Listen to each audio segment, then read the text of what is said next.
Muy bien, habiendo visto qué es un lote de números y además habiendo visto las variables con las que podemos trabajar, ahora vamos a explorar un lote de números a partir del gráfico de tallo y hoja. Para esto primero tengamos en claro que una vez que estamos trabajando con datos, esto involucra una pregunta de investigación. Aquí es importante saber para qué estamos explorando estos números. ¿Qué me importa a mí saber cómo se comportan estos números si no tengo una pregunta? Entonces, en este caso que estamos hablando de raspadores, una pregunta general de investigación podría ser: ¿hubo cambios a lo largo del Holoceno en la organización lítica? Más específicamente, entre el Holoceno temprano y medio, ¿podemos ver un cambio en los raspadores que implican un uso diferente, por ejemplo, de ciertas materias primas? O bien, en el Holoceno tardío, por ejemplo, hubo un uso diferente del espacio entre distintos ambientes como cordillera y piedemonte, que involucró tamaños diferentes de raspadores por un uso diferencial de ciertas materias primas. Bueno, para responder ese tipo de preguntas es que vamos a ver, en este caso que tenemos 17 raspadores, si su peso se comporta de forma caótica, tenemos diferentes valores, o por ejemplo, si todos los raspadores pesan igual, que sería un indicador de estandarización, que es un principio sumamente interesante para discusiones, por ejemplo, en sociedades complejas asociadas a especialistas. Fíjense que en este grupo de números, aquí, tenemos el orden de gramos de estos raspadores, del peso en gramos de estos raspadores, de menor a mayor. Y luego en el tallo, en el gráfico de tallo y hojas, vemos que también tenemos el orden de números de menor a mayor. Fíjense que la escala está referida a cómo nosotros vamos a organizar estos números. Lo vamos a ver en diferentes ejemplos enseguida, pero ya de entrada podemos ver cómo el número 11, 12, 13, etcétera, asociados a los tallos están repetidos. Esto es porque se ha dividido los valores asociados a 11, a 12 y a 13 en mitades. Por otro lado, podemos ver rápidamente cuál es la dispersión de este lote de números. Esto quiere decir qué valores, qué rango de valores abarca. Tenemos desde el valor 11 hasta el valor 16, casi 17. Por otro lado, rápidamente podemos detectar el nivel, qué lugar en este grupo, en este lote de números, es en donde se concentra la mayor cantidad de valores. Y fíjense que es alrededor de 14. Y por otro lado, rápidamente podemos detectar también un valor aislado. ¿Qué puede significar esto? Que este raspador lo hizo un niño, que este raspador es de otra materia prima, que este raspador en realidad está fracturado y nuestro colega que tomó el dato es un inexperto que no pudo detectar esto y por lo tanto si está fracturado debería ser removido de nuestro grupo de números, o simplemente es producto de la característica de este grupo y debemos considerar que hay un valor aislado para esta variable que es peso de raspadores. Bien, ahora vamos a desmenuzar cómo se conforma este gráfico de tallo y hoja. En principio vamos a dividir los tallos de las hojas. Fíjense que para el valor de 147,8 podemos generar un tallo a la altura de centena, decena, unidad, 147, y una hoja a la altura del primer decimal. Por lo tanto, nuestra hoja va a ser 147 y, perdón, nuestro tallo va a ser 147 y la hoja va a ser 8. Por lo tanto, una vez que se toma este tipo de decisión, donde hacer el corte para dividir el grupo de números en tallos y hojas, se procede a ordenarlo y se separan por un lado los tallos y por otro lado las hojas. El tallo va a la izquierda, las hojas a la derecha. Esto nos permite, como vimos anteriormente en la filmina, un examen inicial de este grupo de números, donde podemos identificar el nivel, que es donde se agrupa la mayoría de los números. También podemos identificar los números o casos aislados y si esos casos aislados están muy distantes de la mayoría. En ese caso, habría que fijarse qué puede estar sucediendo con esos casos aislados. Y después también se puede ajustar la escala para ver mejor las características de este lote de números. Esto se puede hacer disminuyendo el número de tallos. Por ejemplo, en vez de hacer el corte en 147 al valor de la unidad, lo hacemos al valor de la decena. Y la hoja se compone luego entonces de una unidad con un decimal.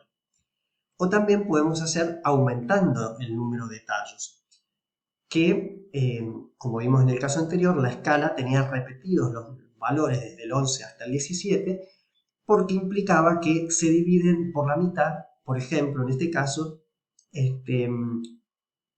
los valores de 147,5 hacia abajo y hacia arriba.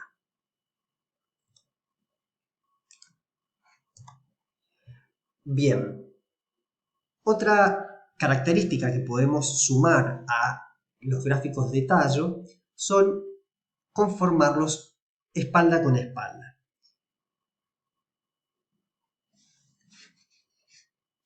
Este tipo de gráfico lo que nos va a permitir es poder comparar dos lotes de números para una misma variable, pero que están asociadas por pertenecer a una diferente variable categórica, por ejemplo, sitio.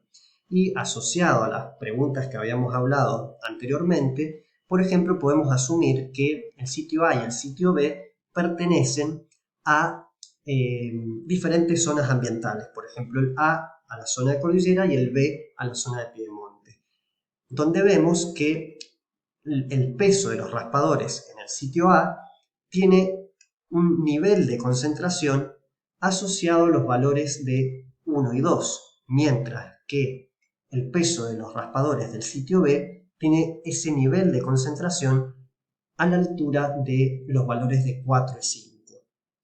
Y eso ya nos permite, a grandes rasgos, hacer una primera evaluación y una primera comparación para el peso de raspadores entre dos sitios arqueológicos. Bien, ahora vamos a explorar diferentes formas de gráfico de tallo y hoja. Para esto vamos a ver diferentes escalas de aplicación de este tipo de gráfico. Fíjense, tomado del libro Guía, el ejemplo para el peso de raspadores del sitio Black, donde primero lo que hacemos es colocar la lista de valores en una primera columna, tomamos la decisión, en este caso, de que el tallo sea al nivel de la unidad, incorporando decena y centena, y que las hojas sean al valor de los decimales. Para esto, luego, el gráfico incorpora absolutamente todo el rango de valores que va a tomar todos estos números, es decir, desde el 115 hasta el 169, y simplemente se agregan los valores de decimales para cada uno de los valores que está asociado a ese tallo, o sea, se incorporan las hojas al lado de cada tallo. Fíjense también que, por ejemplo, el 146 incorpora dos hojas porque hay dos valores que tienen 146, con un decimal que es 2 y con un decimal que es 9. Ahora bien, este gráfico nos presenta una dispersión bastante grande. Uno podría decir que apenas si puede observar si hay un nivel de concentración. Por otro lado, en total contraste, otra decisión es, dado el grupo de números que tenemos aquí, ordenados una vez más, tomamos la decisión de colocar el tallo al nivel de la centena y que las hojas involucren los decimales, la unidad y la decena. Vemos en este caso entonces que a este valor, donde simplemente en realidad dividimos también los valores que están por debajo y por encima de 5, toda la cantidad de números que tenemos asociados a esas hojas se agrupan de una forma muy burda y muy consistente en un solo pico. O sea, aquí tampoco podemos ver la verdadera dispersión de números del lote. ninguna de estas dos decisiones sería una decisión acertada. En todo caso, en esta, de alguna manera, uno podría asumir que hay una concentración en este sector de la escala. Pero aquí realmente no podemos ver absolutamente nada.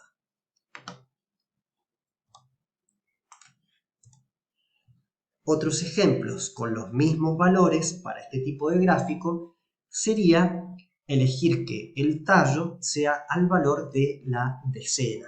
Entonces las hojas van a incorporar una unidad y un decimal. Y fíjense cómo en este caso es mucho más clara la dispersión, el caso atípico y dónde está el nivel o la agrupación de la mayor cantidad de valores.